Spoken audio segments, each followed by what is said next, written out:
Sa number 5, mga bombero ginsaskuhan nagresponde sa isa lang gali ka prank call.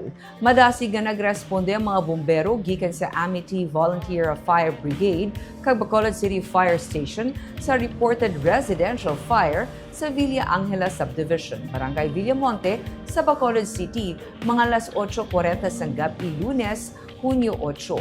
Apang sa ila pag-abot, ila na diskubrihan nga wala sang kalayo sa lugar. Wala sang balay nga nagakasunog kag dito na nila nahuna-huna nga ang tawag isa gali ka prank. Masobra 7 ka mga fire trucks gikan sa Bureau of Fire Protection kag Volunteer Fire Brigade kaangay sang Amity ang nagasinundanay nga nagkadto sa lugar. Ang prankster nagamit sa cellphone number. Agud tawgan ang Amity Volunteer Fire Brigade nga may residential fire sa Villa Angela Subdivision.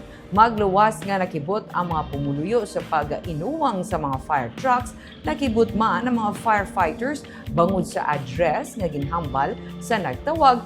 May nagahulat man nga 6 ka food delivery riders. Ang mga food delivery riders ang nabiktima man sang prankster nga nag-order sang mga pagkaon.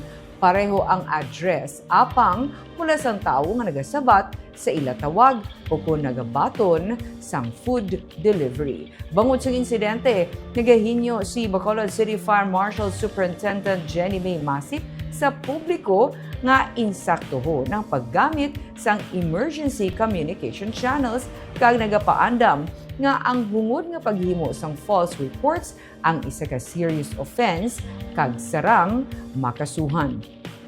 Ginsiling ni Fire Inspector Jemarie Tapiro ang Deputy Fire Marshal sa Bacolod BFP, first time ini nga natabo sa Bacolod. Sulok pa kay Tapiro, tuman kadako nga hassle ang prank calls bungod magluwas nga nagakauyang ang mga emergency resources sarang paini nga tunaan sang delay sa pagresponde in kaso nga may matuod nga emerhensya.